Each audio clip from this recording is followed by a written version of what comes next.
straight out of the T-Dot. That's what it is. Live from the 6 boroughs. Don't go nowhere. For sure. Welcome to Standing in the 6 with your hosts Michael and Constantine. And Miguel Anthony, live. Well, good afternoon, everybody. Today we have the amazing, the talented, the creative. Okay, first of all, before I go any further, there's a stat. Well, 9 out of 10 times I'm gonna mess everything up. So I could see you're a heart surgeon, but if I remember correctly, Kevin is the creative specialist. Strategist. Do you see what I'm saying? That 9 out of 10. Folk, you're consistently consistent. I'm consistently consistent. Consistently inconsistent. Yeah, Kevin, just so you know, I mess up names all the time where I'll be calling people something different out of politeness or not saying nothing. Yeah, so if you morph into Devin by the end of this, just don't take it personal. Exactly. Yeah, just send him a text later like it's Kevin. Exactly. Okay, Kevin, you got a very Master T kind of look going on right now. Yeah, I love it. I mean? Yeah. You know what I mean? Look, Kevin, thank you so much for being part of this today, man. Really, really happy. What's so amazing about, I guess, how you entered into our lives I love lines like that. Yeah, exactly. Is from not how we met you. Yeah, it's how right? you entered. How you entered. Yeah, exactly. And we guard our hearts very close. Yes, we do. Yeah. So for us, going through the turbulence, like many other companies do during COVID, we were basically trying to find and define ourselves. And obviously, our partnerships with Substance Group and working with Neil and all, he said, there's this guy you have to meet. You have to use this guy. I never heard this. Tell me. You never heard this story? No, not this. Not to this extent. Yeah, he was you got to use Kevin, man. I'm like, who's Kevin? And then he just started going into just what you were able to do for them from a creative perspective. And for us, we've never, ever been in a position where we ever utilize a service like that. Right. Usually it's like, here's what we do, here's how we do it. And the strength in that alone was enough for people to be like, man, we got to use you guys. But now that we're looking at entering a market where you actually have to bid for it, that was complete foreign territory for us. Mm-hmm. So much so, I'm not even going to mention the name of the last RFP we did. Not the one that we were working together with. Just recently we did one. And it's foreign to me. I mean, I remember the guy was just saying, hey, listen, you might want to do this or do that just because what you're sending me is not 100% like what's supposed to be on the ask. And I'm like, oh, well, I'm not used to this, right? And in all like fairness, we could have just easily been like, hey, you didn't meet the criteria, you're gone. Mm-hmm. But they kind of left the door open for us. I say that because knowing how to just enter a market now where there's the competition, our experience with you was you were able to come on, and again, this is the key thing right now. Kevin, have you ever done security before? No. Do you know the security market? No. You have zero experience in security other than maybe, seeing security in an event or an industry, right? Yeah. But the fact that you were able to come in and use your intellect, your guidance to kind of get us there, man, that's much appreciated, man. Much appreciated. And I'll tell you this, since that's happened, I've probably spoken to at least a dozen people in the industry that, not in our industry, but in industries that are always kind of also looking at growing kind of our experience with you. Mm-hmm. And literally, it was kind of just, your analytical, strategical thought process of just looking at it. And you finding out from you've been involved in quite a bit of these. It's not where my career started, but, I often tell people that if you want to consider a life in, we say, the creative fields, yes, that you have to be creative about the way you approach it. Because unlike an accountant or a doctor, where you start is never where you end up. Right. You know what I mean? So you have to have ebb and flows to just be like, oh, okay, either the industry is moving in this direction or I see shifts. How do I reinvent myself to be valuable? Right. You know what I mean? So I've watched the game change so many times in my field, and I've always had to put on a different hat. And like you, at the beginning of last year, I had left Bell Media from working with them. And when I had started at Bell, I'd shut down my business completely to go in and work with Bell for 3-4 years. You know what I mean? And so here I come out of Bell, and my business had literally been shut down, and I had to reinvent that. And I picked up about 1 or 2 clients in January, and then COVID hit. Boom. and they all pulled away. And over the last year, I've had to maneuver and strategically approach things different. And you dust off all of the skills that you have in your tool shed and see how it applies to this market and how creatives survive. Because a large number of my friends are DJs and artists, and they're all home. Yeah, man. And there's only so many gigs you can do. But they're working on their craft. IG, But they're you know what I working on mean? their craft. And working on their craft, but they're not making money. That's the Yes. hard part. You know Yeah. what I mean? And it's kind of like, they're used to being on planes. They're used to DJing in stadiums. They're used to being on tour. Yes. And now all of a sudden that comes to a screeching halt. Okay, so having been proficient in pivoting, Yeah. you like that? Yeah. Yeah. Is this camera good? It actually, I keep on looking at it. Kevin, on your left-hand corner of the camera, can you see a red light? Yeah. And that's my ADD kicking in right there. Oh yeah, Yeah. On It's all episode good. 5. Good. All right, go ahead. At least once there's something, right? We Yes. gotta check some gear. It's all good. all good. Jerry, our intern, has graduated. Okay, so that's why we're doing this by ourselves. Yeah. Yeah. So having been proficient in pivoting, Mhm. what's the key? How do you do it? Like, and what did you do kind of in this time? What did I do? Like I said, for me it was So COVID hit. You Yeah. said that's okay. So COVID hit. Boom. Yeah. Hello. because COVID hit, and at the time, I'd come off a stint at Bell where I was responsible for programming. And that was really about signing deals and finding the right content to fit into this snackable TV app and how to publish that content and build the user experience, which is all part of that. And now COVID comes around and I picked up some clients, and literally now anything creatively, like we stopped shooting, you know what I mean? People were re-examining whether or not they wanted to do commercials. Yeah. And everyone had kind of pulled back because the messaging that had gone forward, like from March now, was if you don't have anything to say to the consumer that's not about COVID, in the sense that if we're not helping the community, like no one's out there pushing a Mercedes-Benz truck, all the kind of luxury brands had pulled back from their advertising, and everyone was kind of waiting to see what was going to happen next. So that whole line of business just dries up all of a sudden. I mean, we're all driven by ads, and talking to people that work at different media companies where people are just like, oh wow, you know what, let's just use Crave, for example, Crave TV through Bell. They're like, wow, Crave must be doing amazing because now everyone's home and they're ordering Crave as packages. I see. Yeah. Yeah, they're like, you must be making a lot of money. But you talk to people on the inside and they're like, but our advertising has dried up. Yes. No one's advertising on television at this point. So as much as we're picking up in one area, ad sales are down tremendously. Yeah, because they're needs hurting. and wants drastically changed now. Exactly. So Yeah. having to understand that, but then once again, in that lies opportunity.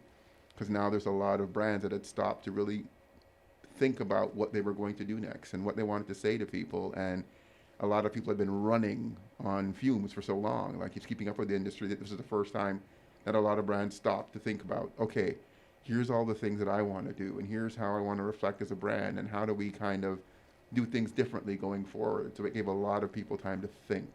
And that's where you start to pivot, and I started writing strategies for people, where it was like, all right, cool, what are we going to do with our brand, and how do we pivot our brand into that sector, and most importantly, what's coming? Because let's do this. I mean, it's just good. We all know basketball.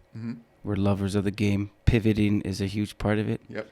Can you define what pivoting is, and how do you do it well? And yeah, So just to use that basketball analogy, you're changing directions based on being able to see.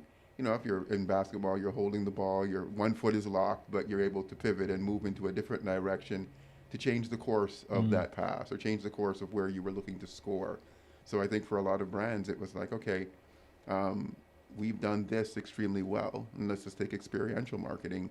The entire industry stops. Like, nobody's out there. What do you do at this point? So a lot of the ones that were smart about it were able to find other avenues. And in the case of like working with Neil at Substance, we really doubled down on doing these kind of virtual events for people and found opportunities in that sector. And it's exploded in such a way that I don't think that even when it opens back up, we're going to move away from that completely now. Right. It's Cool. out of the It's box here to on that stay. one. Yeah. It's So- here to stay. what's the dynamic of like a virtual event? Most average person try to set up Zoom for Christmas and stuff like that. I mean, that's what How does a virtual event work? Well, I mean, we went from literally it had started by just being like, okay, you know what? We have a number of employees and we'd like to do something really cool for our employees that are working at home. So we'd set up things like it was a fireside chat with Norm Powell for a group of people. And they got Sweet. to sit down and talk to Norm about the championship run. So it's an hour of one person interviewing and other people would chime in and ask him questions. And then we started doing things that were more engaging, where it was like using big name chefs. And these people would either do it for their employees or a group of people, where we would mail out full-on food kits to them. And they would sit and cook with this chef, and they'd be like 100 people on, and they'd have these boxes with wines and cheese, and they'd go these great cooking experiences.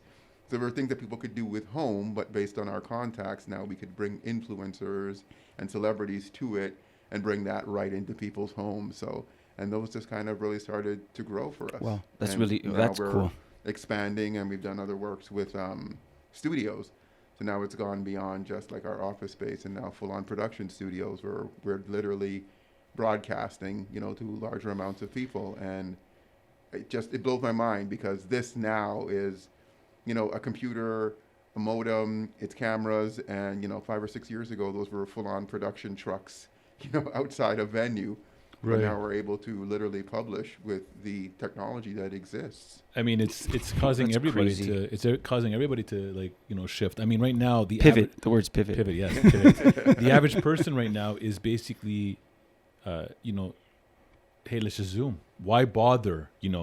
A lot of people are working from home. A lot of people, and my wife works for the government, and they've been working from home since the pandemic started. Correct. And they've been able to show maximum efficiency all working from home.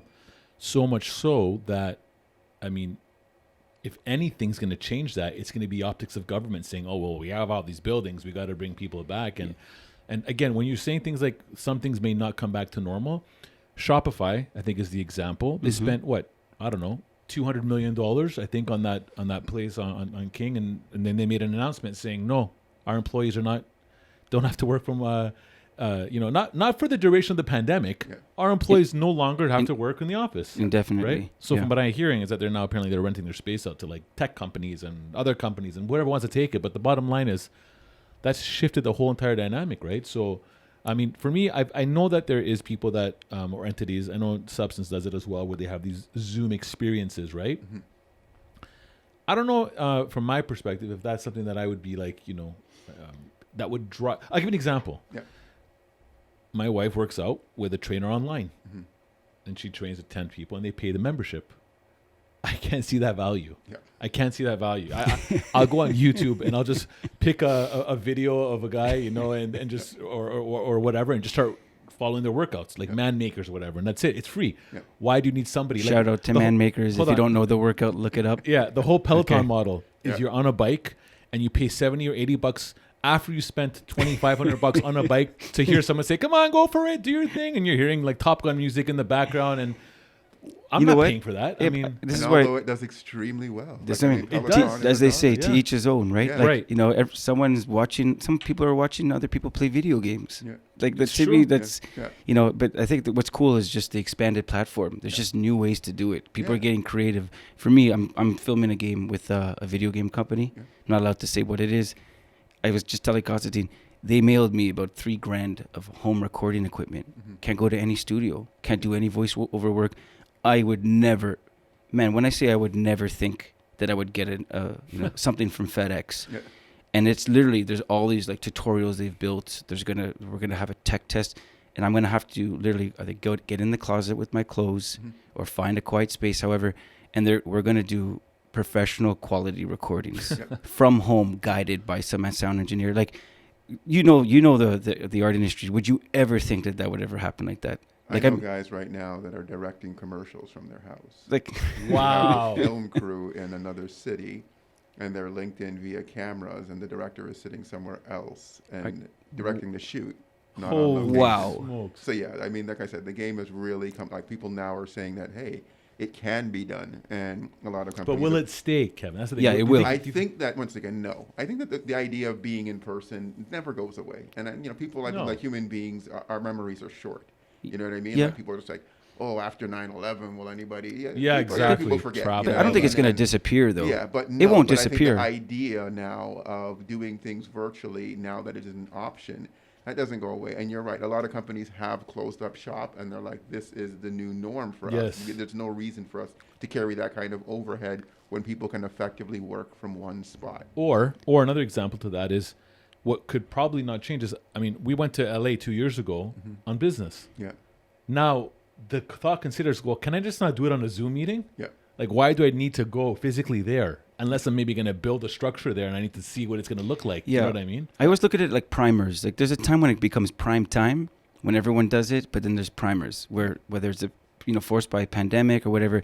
The fact that, like, for example, we're just so used to watching things on the phone. Yes. So that's why slowly someone's going to release a series only meant for the phone. Like, you see what I'm saying, right?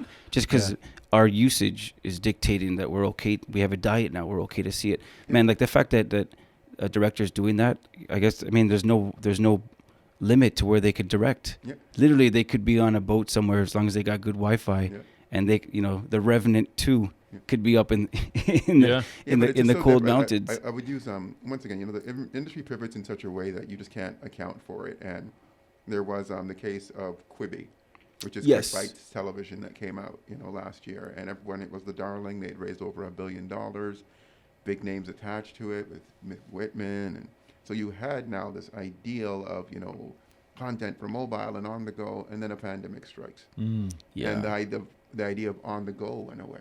Okay. And it's gone. Quibi, all of a sudden, there's no way for them to really push a value proposition, and that $1 billion company is over before it even really got its chance to launch. And everyone's like, "Oh, you did this wrong, and you did this wrong." No, but the idea was content on the go, and it was built right for mobile, and it felt really revolutionary in its sense. But once again, something small changes in the market. Well, it was obviously something very big.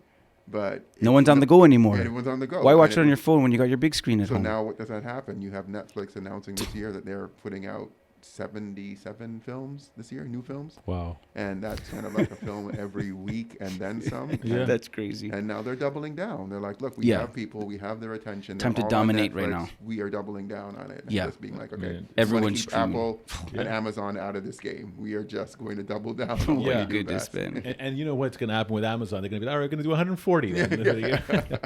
Look, let me ask you this, Kevin. So you brought up something earlier about the creative element, right, to pivoting. Yep. Right?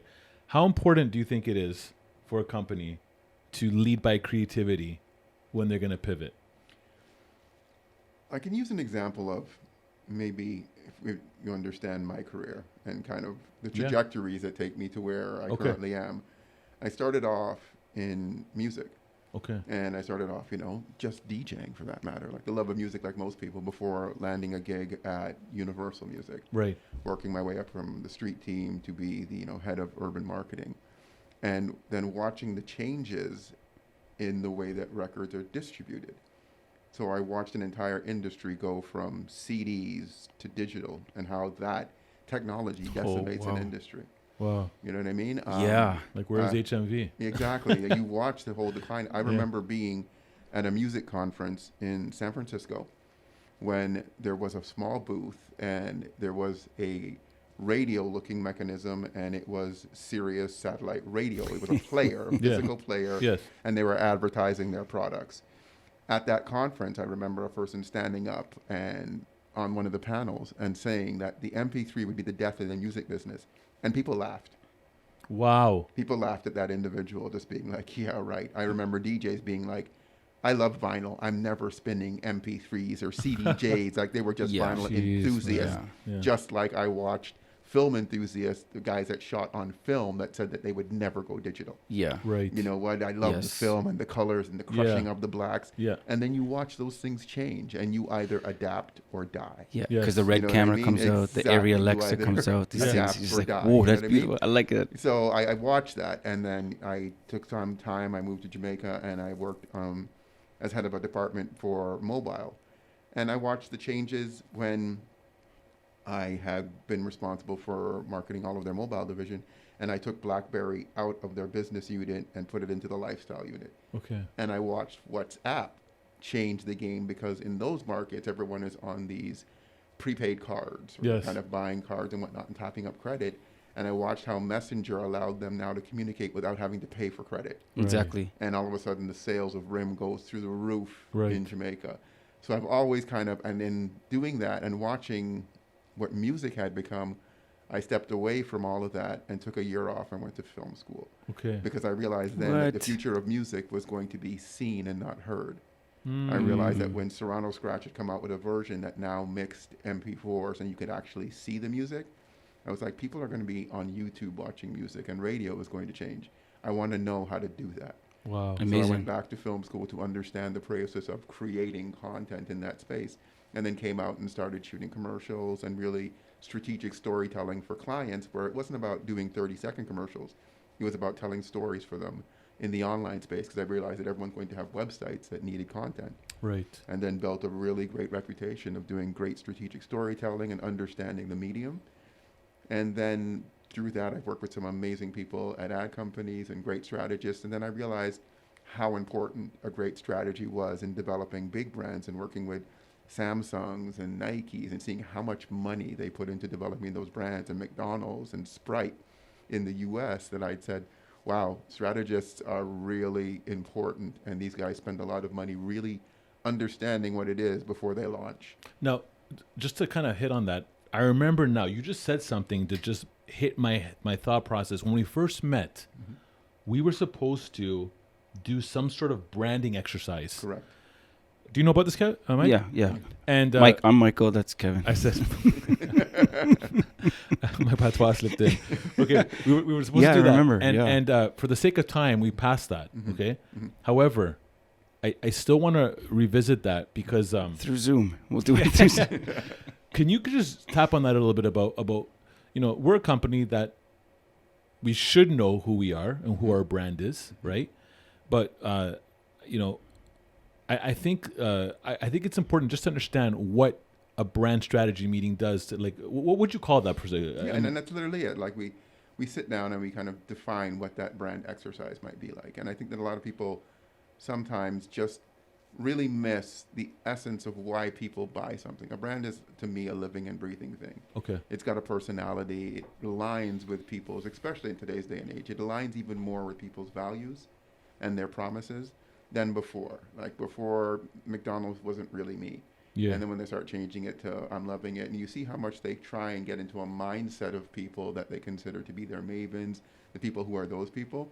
And I think that a lot of times when people are defining products, they keep thinking of what the product itself does for people, as opposed to the way a product makes people feel. Okay. You know what I mean? And so where marketing is the blasting of a message, branding is really the psychology of it. Okay. And that's what we determine in that portion of the brand exercise. It's just like, what am I doing here? Why am I doing it? Who am I speaking to? You know what I mean? Why does this product align with people? Why will they actually use it?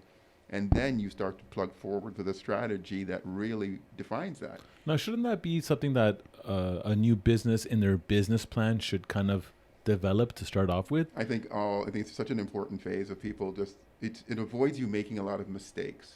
Right. You know what I mean? That you kind of learn on the fly. Like you have a product, you're like, hey, let's just go out into the marketplace without really understanding, the research of, well, who's really buying that product and why are they really buying that product and who else is in the marketplace. Yeah. How's the product perceived? Yeah, you know what I mean? There's a lot of things. I'll use an example of where, let's look at a company as large as McDonald's. Yes. And when the big health craze had kicked off and McDonald's said, okay, now we're going to offer salads.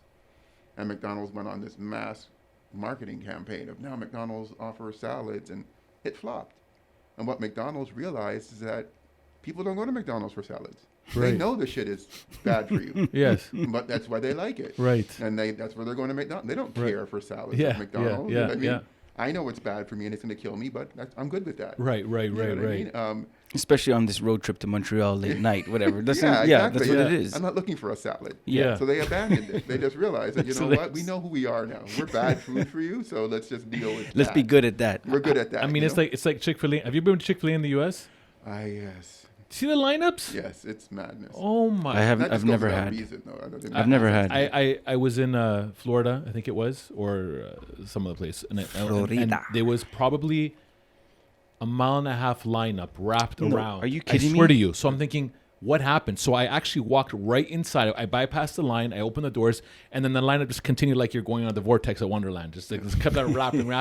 So I actually said, guys, what is the big deal? And they just kind of looked at me like almost in a zombie state. Like, what is this guy even asking? No one question. Yeah, there You was. don't know now. You asked people to think. They didn't. Yes, but hold on. So the story gets better. They're just because- hungry. Remember, everyone's blood sugar's low by the Yes. time they're getting. So we left, And then a couple of days later, we went to another area of Florida, like maybe Miami, and then went to a Chick-fil-A, and then I actually tried it, and I'm like, oh my gosh, this is freaking good. Really? Yeah, it's really. I really liked it. I mean, I know we came up with the Popeyes version here, which I think was. Have you tried the Popeyes one? Yeah, I have. I don't know if it's the hype that everyone's making it out to be, but at the end of the day, 100%. So branding does that, and what also branding does is that the psychology I think of it is that if that guy's doing it, I got to do it as well. Yeah. Which kind of causes this domino effect, right? Because everyone else is eating it. I mean, it has to be good. I mean, there's so many examples of where, psychology plays a role in the way that you market product. Another great example I would use is, and I use it often, is EpiPen.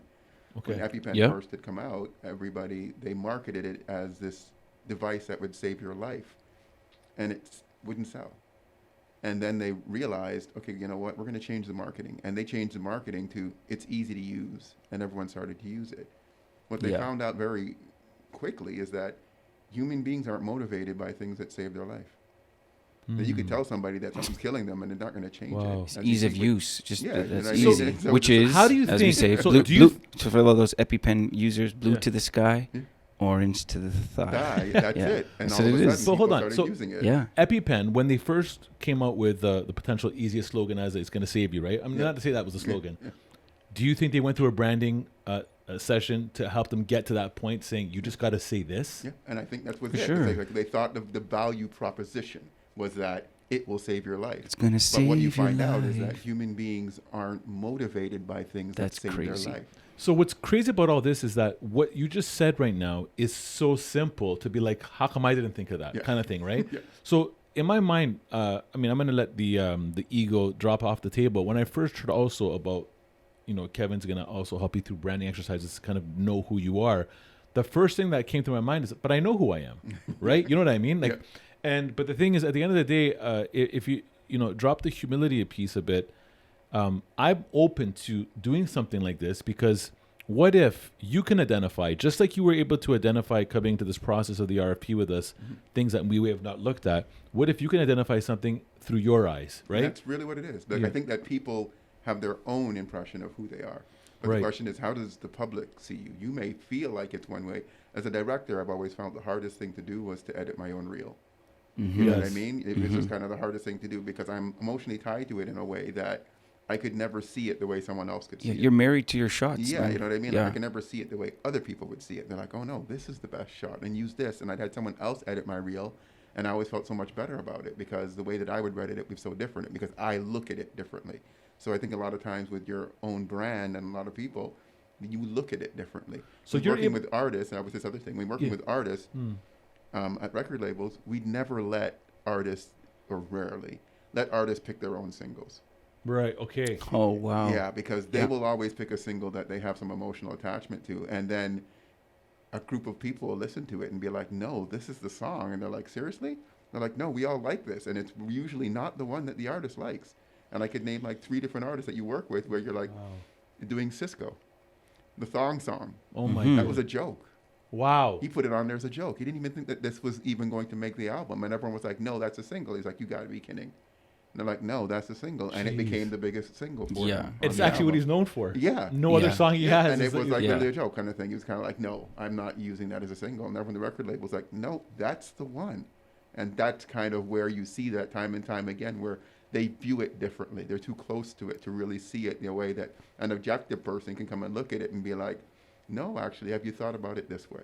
So let me ask you this. I'm a CEO of a company. I'm hearing this right now. I'm hearing that the way I may look at things, a creative specialist, strategist, like Kevin, what does Kevin have that I may not see from my perspective? Is it that you are just putting everything that you've had in your experience and your learning and just looking at it from a perspective that's outside where someone may, like, you know what I mean? What is that missing piece that so many companies are losing that you can catch through your exercising through them? I think the 2 things that I definitely say, and I kind of look at my own career.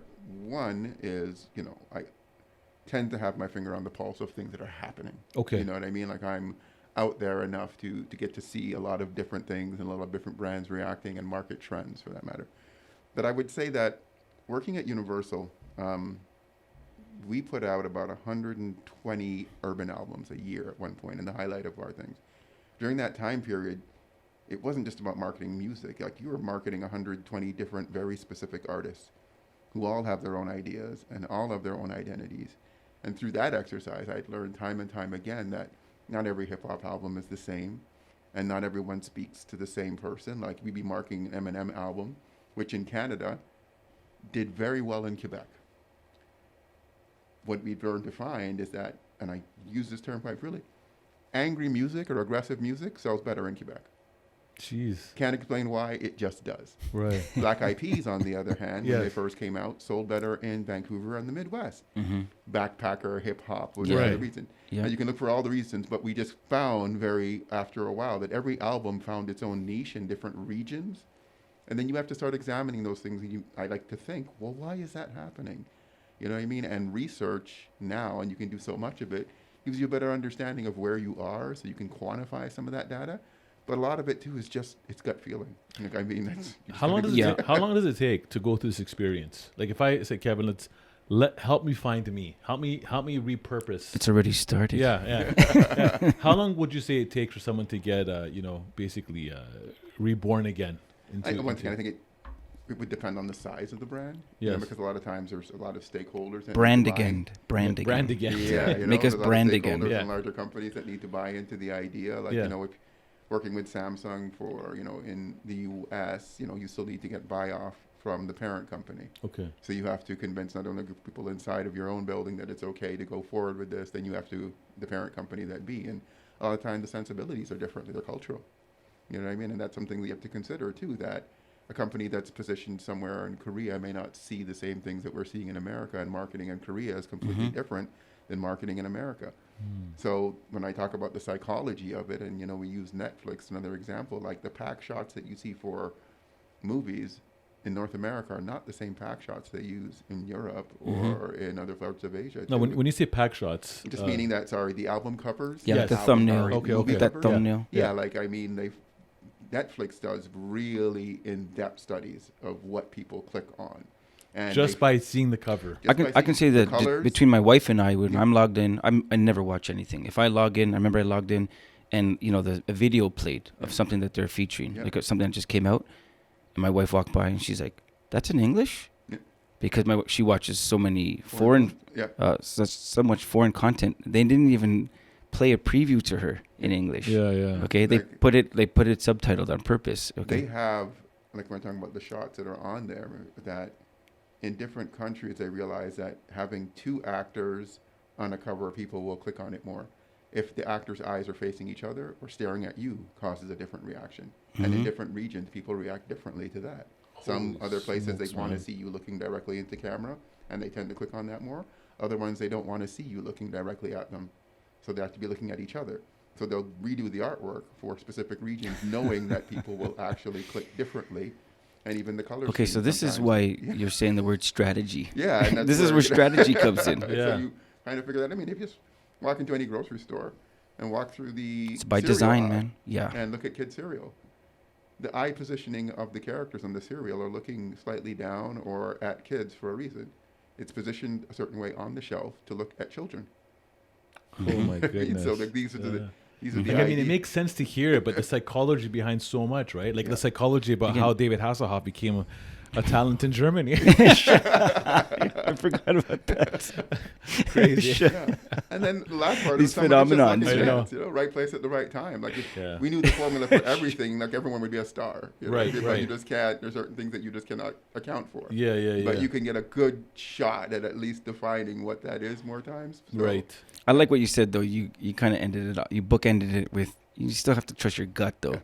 you have Because someone could be a master strategist. They're taking all these devices and schemes, and it still doesn't work. You don't always get it right. Doesn't work. Right. You don't Yeah. always get it right. Yeah. For sure. And I think it's some people are just good at it. You know what I mean? Yeah. I respect a person like Steve Stout, Mhm. executive in the United States, and he has done so many groundbreaking things. Has a great book too. You know what I mean? Called The Tanning of America, and in that he kind of discusses some of the moves that he had made and some of the things that had happened that hip hop had culturally influenced the way that America saw the world, and being able to identify those trends. And some things were just intrinsic, and then he was just able to notice it and pick up on it and be like, wow, let's double down in those areas. But I think that the best at it have to be slightly risk adverse. You have to take chances. Like, Yeah. I mean, if you're going to just kind of stay middle of the road, you're never going to get seen. Like, you just have to be able to say, like, okay, that's where the cheese is going to be, and I'm going to move over there in order to get it. And that's part of the pivoting exercise, where it's just like, you can't feel like, well, if I just stay here, it feels safe. Safe never wins for me. Like, it's, you know. Yeah, and what about when you want to change your brand? Do you go to somebody else, or Yeah, do you? Or, I do. Yeah, I do. I guess it's like a massage therapy, right? Yeah, You're not going to be yeah. able to massage yourself. You have to, Yeah, if you're a for massage sure. You can't do it a therapist, degree, I think. I have a group of people, like, you know, they're all mentors to me, and, you know, I sit down there and we can bounce ideas off each other, but I trust them intrinsically too. We're just kind of like, what do you think of this? Or I need to get my bio written, like, you know, I mean, that kind of stuff. I definitely run through other people where it's just like, yeah, you know what do you think? And even That's my own good. ideas. That's a I great still- example. Just Yeah. like if you were to write your bio or someone else would, Racist. yeah, in terms of it being really effective, right? Yeah, you're just going to see things that you're not going to see. Very I interesting. love when you must have had it many times where a client had a very different perception on them or their brand or whatever. Yeah. You know, they thought they were this, but it's like they're truly that. Yeah. That must be fun to It bridge is. the To gap. be like, okay, you know what, Yeah, you think man. you're here, and you kind of break it down, and you're just like, yeah, but we do all of these things, and I'm just like, yeah, but people only kind of really know you for this. Where is Right. the bread? You know, where's the bulk of your business actually coming from? And you're trying to go into the sector, and it's kind of like, but it's not really who you are. It's better you really concentrate on what you're good at, or double down on the extension, and think about what it is intrinsically that the values of your brand may align with some other way. Like, even working with you guys, it was one thing that I had noticed from, you know, reading through your material, but more importantly, getting to really know you. And to pivot from, you know, VIP service to something in healthcare felt like a natural extension to me, because it was, like I kept saying, it was the way that you guys interacted and engaged with people that were, if you weren't supplying security of a venue, it was more really about the people and your Right. approach to people, which naturally to Yep. me felt like an extension into healthcare that was easy for me. Interesting. It was transferable, Yeah, that yeah. skill Very set, yes. transferable skill, where like your value systems were so strong. Right. And then that was when you read what the RPF in the hospital was like, and was kind of like, yeah, you can transfer those values just by changing the language a bit and being able Yeah. to apply that in a different area. When you Yeah, were man. talking earlier about pivoting, I just realized it doesn't matter what direction you go. If you don't have game where you were normally the direction, Yep. you got nothing else just because you pivot. Yep. It's not, it's, you know, so that meaning, you know, you just say, you know, I'm going to do this. If you don't have the work ethic, you Yeah. don't have the discipline, you don't stick to something, you don't finish what you're, like, it doesn't matter if you picked a new path. It's still Yeah, going to, yeah, you're yeah, still going to yeah, probably yeah. have the same outcome. It is, and I think that, you know, to use another example, I worked with a friend of mine was Chris Smith, who managed Nelly Furtado, and Hmm. when Chris met Nelly, she was a completely different artist. You know what I mean? She was doing like this kind of poppy, whatever music, and he saw something different and put her with different songwriters and took her brand in a whole other direction, and then came out with that album, which was like, you know, now all of a sudden everyone's like, oh my God, Nelly Furtado. But the album before that was a completely different sound. The first time I saw Pink perform, she was like an R&B hardcore artist. 100%. And You then know she what I shifted mean? to alternative. You're right, and then Yeah. she switched. You know what I mean? But did she get switched- more famous through alternative? Yes. Oh yeah, big by time. far. Blew up in a completely different I'm curious. spectrum. Has it ever? Obviously, it's happened. Do you have an example of someone, you know, they had it the way they wanted. Mhm. It didn't really have much impact. A team or someone helps break through the mold, introduces a new path, a new way to do it. They rebrand. Mhm. They're branded again. Mhm. They blow up. Mhm.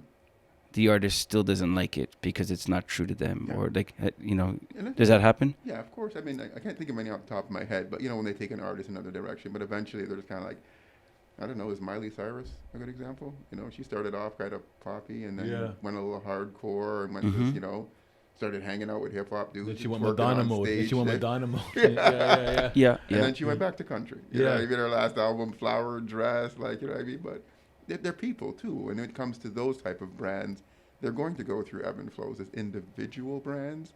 And that's what I'm saying, when working with music, when I'd left the business of music and was thinking about working in other sectors, people are like, well, music marketing is really niche. Like, what do you know about a consumer packaged goods? All you've ever done is market artists. And I would say, well, you know what? Frosted Flakes doesn't get up in the morning and decide it's not doing an interview. You know what I'm going to say? Like, to do something that's very static and you know exactly what it wants to do Yeah. Right. is much easier than marketing art. Yes. Because you have to constantly be changing and watching and seeing and being able to examine what's happening. So you have to be on it all the time. Yeah. Where I feel like consumer packaged goods, you come up with a plan and you're going there for the next 3 or 4 years. In marketing art, you just have to be a lot more open to watching the changes happen and then being able to move in that direction. Yeah, because Right. there's The an music is there's changing. intrinsic value Yeah, associated with art. It's sure. So people it's put their different. own value on it, right? Yeah. Oh, that's Very interesting. interesting, man. Mhm. Yeah. And the thing is, you have to have the willingness. I mean, you mentioned Nelly Furtado. If she said, no, this is actually good what I'm doing right now. What do you don't know, we don't know what you're talking Is about. what it is. She'd probably not be the person she is today. No. So Yeah. I think it's important to understand that, I think we talked about this before, Kevin.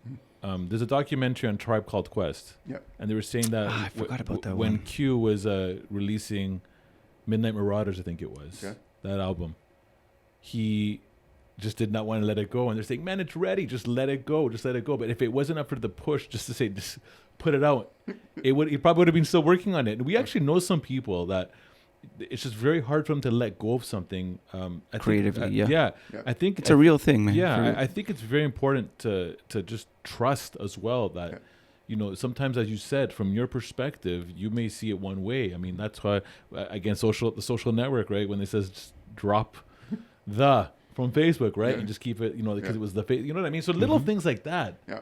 You look at it back now, it's like, yeah, it would have sound dumb to be called the Facebook. You know what I was mean? having that discussion today about names. Yeah. And someone was kind of like, oh, you know what, this might be a better name for the product, or this might be a better name for the product. I said, then you know what? In the end of it, a really great brand strategy is all that really will define it, because the name Facebook is stupid.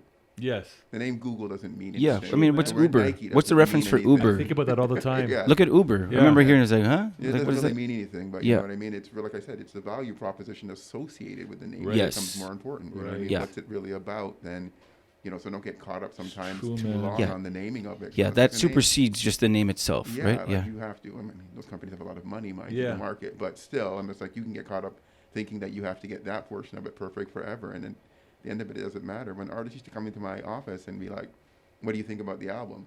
I was always be very honest to be like, "Look, at the end of it, I'm going to give you my opinion, but the only one that really is going to judge that album is the public. Right. Like, I can make sure everyone hears it, but I can't make sure everyone likes it. That's right. So you just at one point, you're going to have to trust to put it out right. and see what that reaction is like. You know what I mean? Get So that feedback. I Yeah. might tell you I hate it, and it could still be a hit. You know what I mean? So don't trust me. I can only give you my opinion based on it, Right. based on my knowledge of the market. But when it comes to things like that, yeah, there comes a point where you're just gonna have to put it out and see what happens. So, So is the audience intelligent?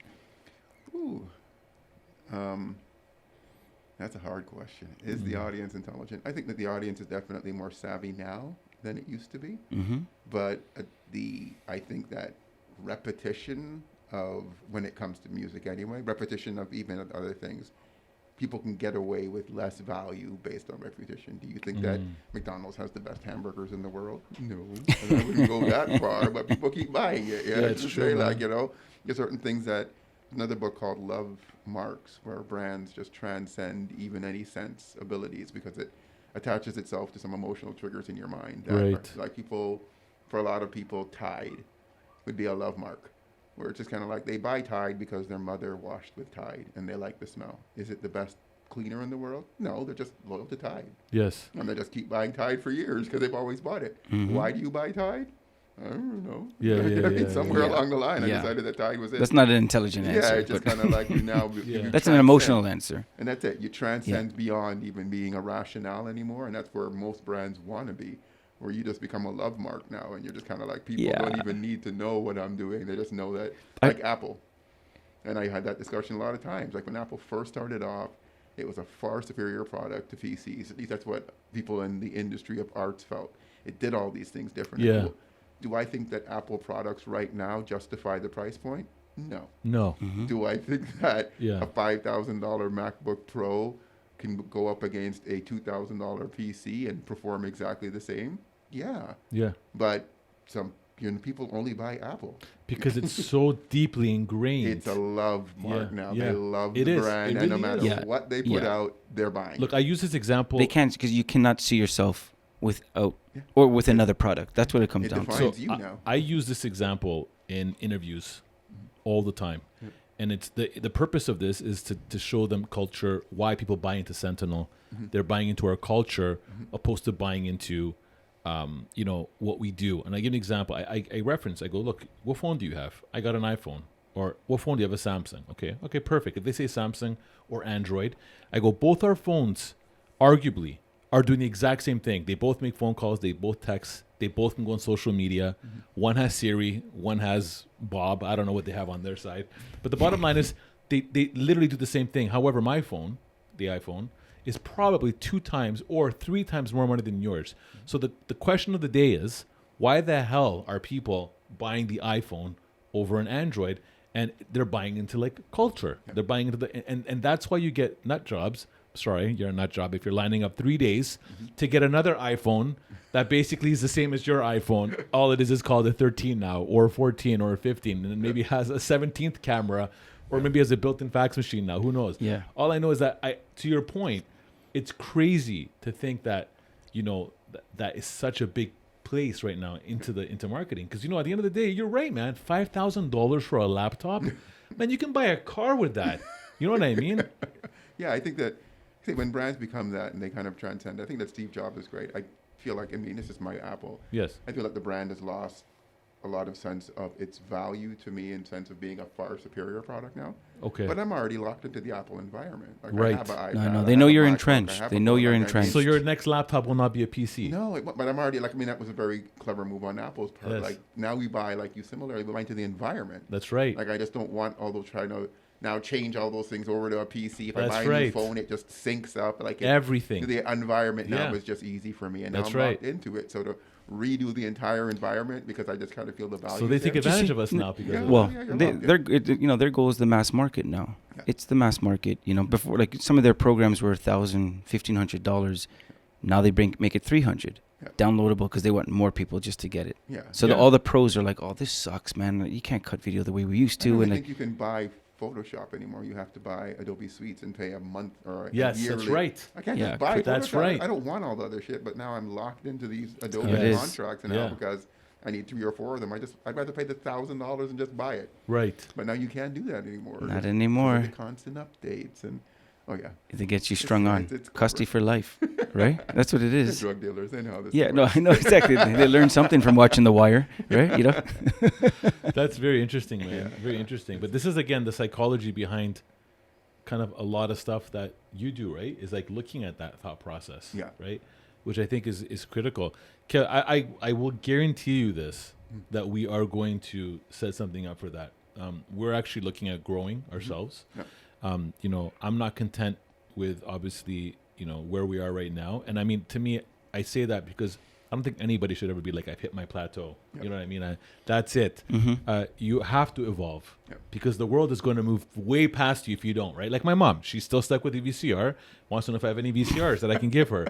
Any VHS tapes. I'm like, I can give you maybe a camping trip from 1987. You know I have what mean? Lethal Weapon 1, 2, 3, and 4 on VHS I can lend, right? Yeah, it's crazy. Yeah. It's crazy. So to me, like, I think it's so important that, like, I really see your value in 2 areas. The value, one, is that, hey, how can I evolve my company? But the second piece is, how can I really relearn my identity that can be lost? Can you speak to that?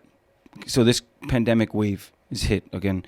We're fortunate that we've been able to keep working, keep moving. That's not that the average person this has changed their life drastically. Yep. For those that are at home, that literally, in that discouragement, it doesn't, they're used to just having maybe a set parameter of work that was created for them. It's all new playing field now.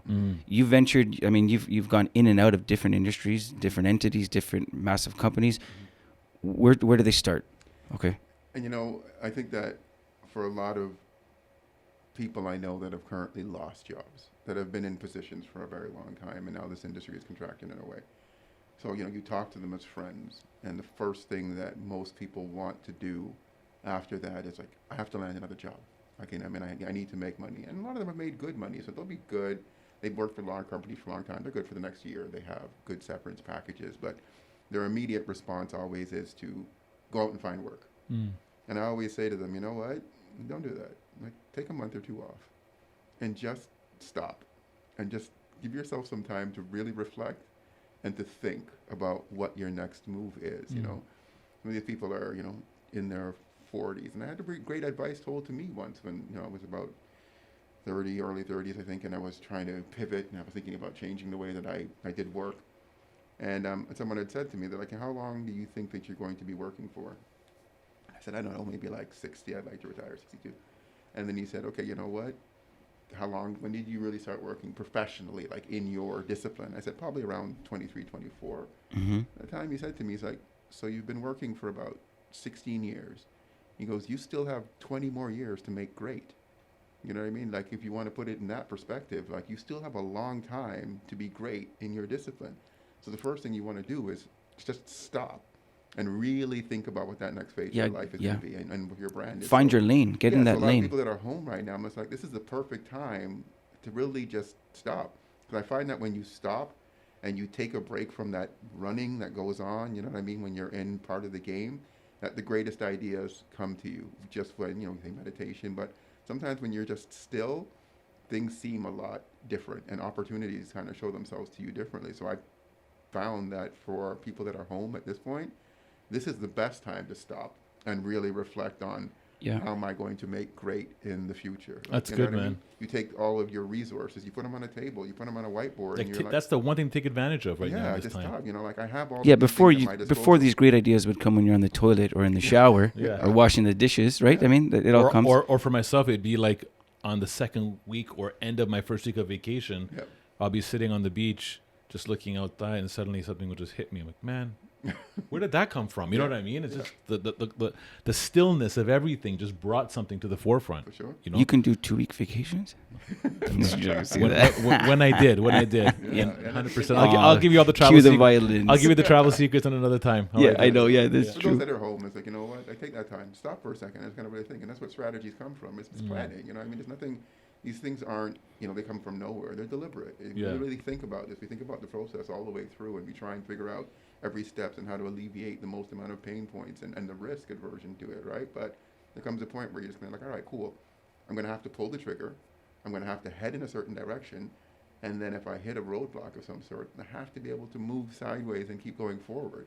And I think that's where a lot of people get stuck. They just get that roadblock, and that's it for them. And they haven't been able to be like, that's good, man. Which way am I going to go now? You got to replace predictability with planning. That's what it is. Right before, your employer would have had everything. I keep doing these air quotes. Sorry for anyone listening. This is where the employer did all the thinking for you. Yeah. And I think that expression, and I'm sure we've all heard it before, but that a good Marine is not one that can execute on a plan. It's one that knows how to execute when the plan falls apart. And I think that's really the difference between people that are good at it, because I'm always in the idea that the plan is going to fall apart. Right. I'm in the music business, shit always seems to fall apart at the Right. last second. Yeah. So it's just a matter of how do you pivot? How do you react? How do you react when it falls apart, when that artist has got to get on stage and, everybody's sweating and there's minutes to go. Like, you can't show that. You got to figure this out on the fly and get it to happen and be like, okay, cool. And no one sees all the stuff that happens behind the scenes when those things are happening. Having composure, what you just described right now, I think is huge. What I've learned about myself over the years, I probably more than anything in the last 2 years, is the way I would think and react on something that would came in would almost cripple my entire world, cripple it to the point where, and I mean, even though there's remnants of that are still like lingering within my system now, I feel that it's massively shifted and changed right now, where if I hear something, I'm like, look at it from 15 different ways opposed to one right now. Do you know what I mean? And like you said, having that composure piece to kind of keep you in that. Yeah. That's good. Yeah, it's and I think that, and I also understand that, when I say creative lifestyles and kind of that I do, and a lot of people do, but it's not for everybody. Yes. And it's also knowing yourself. Like, some people need stability, and you know what I mean, they want to find these things. I don't think that there is such thing as guaranteed stability in any job market. In anything, that's a reality. That you do. So a lot of people fall apart once that happens. So but at the same time, if you're looking for something and you're looking to grow in a certain area, really think about it, reflect on how I get in there, which way do I go, because there's different ways now. I think the idea of applying for a job online and hoping that shit happens for you is gone. Yeah. I think that we're down in an industry where everybody understands. You have a whole generation coming up that understands the power of their own brands through social media. Mm-hmm. You know what I mean? The game is never going to be the same. These people are promoting themselves now. That's right. You know what I mean? For opportunities that are going to come for them in the future. So the world's a different place now. That's and if good, you're not man. able to see and adjust to that, it's kind of like, they're competing on ways now that, and they're starting it so much, or I'm not saying it's a good thing for them, but they're It's early. marketing and promoting themselves Yeah. and understanding the power of their brands. And it's wide open and it's fast. Social media, the way people can connect, it's lightning fast It's now. a different marketplace out there for them. Yeah. So, yeah. Well, Kel, I'll say Oh, this, man. man. I'm really, really happy that we got to catch up today. Lovely. To me, the Got that free consult. Yeah, right? yeah, we got that, yeah. See, the psychology was to get it up for free.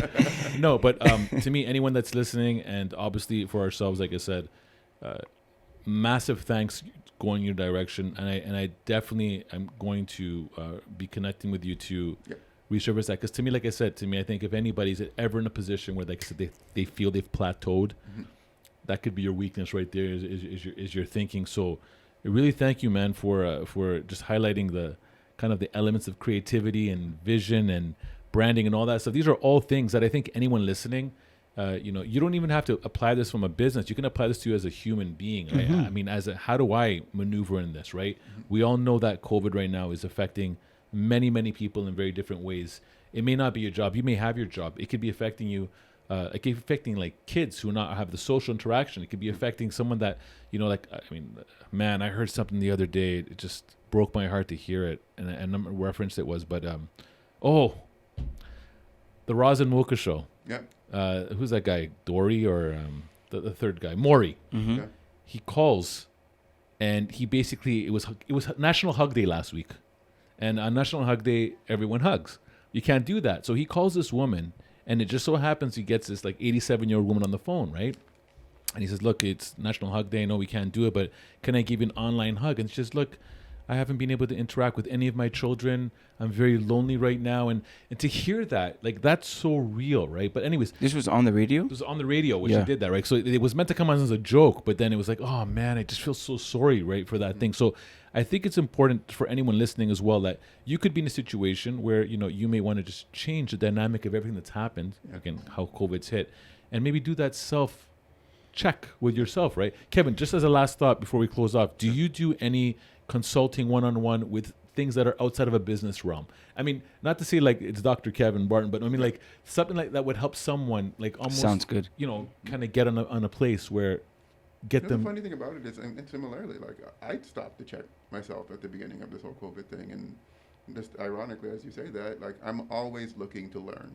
I'm Yes. always going back to school. I have a ton of certificates and diplomas. Like I'm always going back to learn something else that I picked up. And during COVID, it was one of those kind of times. I'm like, you know what? I've always loved the idea of psychology. I'm currently, at school now studying psychology. Yeah. Just because I like it. Right. And I love to learn. And, I thought maybe one day I'll have a psychology degree. Right. And be able to help people. Because I've seen people struggling during these time periods. Like we're all home Yeah, man. doing our stuff. And like it just as an example, yesterday my daughter and, was talking to her mom and she's talking about, what she's on this iPad, but she's turning it off a lot. And she's playing around in the room and she's not engaged in the class. And I said to her, I said, she's 6. You know what I mean? Standing in front of a computer screen or That's a monitor crazy. for 7 hours That's is difficult for me. I know. can Come on. imagine It's as a too much, 6-year-old, man. I'm just like, we just got to give them a break. That's Yeah, right. yeah. Let She them. wants to jump around and run. Yeah, That's let the them kind of kid play, she is, explore. You know what I mean? know. Like, Yeah. She's not that kid. So That's right. as much as I want to be like, you need to do this, I'm also going to be easy on her. Like, Yeah. This is like they're adjustable, but it's hard. That's I mean, It's right. hard to kind of do that. Yeah. as a That's kid, right. So, For me, my takeaway in this whole, I just love when I love my own thinking challenged. yeah. Okay. Joe Rogan, I've been listening to some of his podcasts, and I love the way he says that his opinion, he can change it. Yeah. He states his opinion, but he's never married to it. Yeah. That's my opinion with what I know, with the experiences that I have and the people I've spoken to. But if I have thought that for 40 years and you come on and tell me something better, I'll switch my opinion Yeah. because I hear something better. Okay. So with what I love to this whole thing is I always challenge. I think, what happens if the grocery stores all closed? How would I eat? Right? What happens if there was no formal way to work and make $1? What would you do? Yeah. What happens if the schools closed? Right? And I would always think, this is pre-pandemic, I would just say, what would we do with our kids if there was no formal school system? How would we foster them learning? What would we put emphasis on? And when you start to think like that, you realize, hold on, there's a lot of gaps in traditional education, right? And, so versus just wipe it off the table, me and my wife, we found ways to complement that and to talk to them about real life. So much so that my 14 and 11-year-old, they probe us with questions because we have extended times at the dinner table. Our dinner table, sometimes we're there for hours now. And they are thinking of things and they say, how come we're not learning this in school? Yeah. Well, what about this? And I've been thinking this, I saw that. And I noticed like that movement, say for Black Lives Matter, this was important that this happened. How come we don't study things like this? Yeah. We're not aware. We just know history to such a surface level. Yeah. That's what my 14-year-old was bringing up. And I'm seeing, oh man, they're thinkers now. Yeah. Like they're thinkers and they're asking questions beyond what we're even putting And in. I think that's the important part. Like it's always going to be a symbiotic relation and exchange between you and another individual. Yeah. And again, I'm still, like I said, I love to learn. And Yeah. similarly, my daughter's 6 and she's teaching me things all the time. Isn't that amazing? Yeah, the other day we were. Come on, Kevin. What does that mean? She's teaching you. Come on. Literally, it was, we opened this book and it said to draw a line from this one object to this other object, and the lines couldn't cross each other. And I looked at it and I was like, this is impossible. Like they have to cross. Yeah. But in my mind, I was thinking straight lines. And she's like, we can do it like this. And the line went down and it went around. Yeah. And then it touched the other thing. And I never even thought of that. Right, That's- right. You know, my thinking That's an was amazing so example. linear, Yeah. You know what I mean? That Wow. I didn't see that. And she's like, no, it doesn't have to go that way. So I'm just like, wow. She's looking at you like you're the fool. You know, She's like, I'm what? still learning. You know what I mean? So- Sometimes you get in a way and you're just like, wow, I never Because- looked at it that way. Because we're so conditioned to efficiency. Everything just has to be fast. A to B, A to B, A to B, Yeah. right? You can go A to Z back to B if you needed to, right? You know. Did you Kevin, get that? Did you get that? I got that, Okay, thanks. man. Kevin, somebody's out there listening right now. How do they find you? What's the easiest way to find me? Do I you would want to probably say disclose that? Instagram. You know, Instagram? IG would be the easiest way. And What's your it would handle? be- The Instagram, Yeah. right? What's it your would handle? be Jedi_FM. Jedi And underscore. FM stands for film and music. So Beautiful. there you go, You're a Jedi. Jedi FM. Awesome. Yeah, _FM. That's how you found it. Wicked. Well, Hey, Kevin, talk to your peeps. I did an audition to play a Jedi. Yeah. Talk to your peeps. Get me on there. Yeah. All right. Here, I mean, he's one in the flesh right here. exactly. Okay. You won. As soon as we wrap, we're going to do a session, a branding session with Mike. Okay. Yeah. Hey, sounds good. Kevin, thanks so much for coming down, bro. Thank you, guys. Appreciate you, man. Yeah. And yeah, man, can't wait for the next big things, man. Yeah, and then when this opens up, you can take me for a drink. Yeah, buddy. 100%, man. Yeah. 100%. All right, man. Awesome, bro. Okay. Thanks, buddy. Peace. Take care. Peace. Make sure to drop by next week. Let's go. And don't forget to subscribe. Let's go. It's time to give a shout out to our sponsors. This podcast is brought to you by Sentinel Security Plus. For all your premium security needs, visit sentinelsecurityplus.com.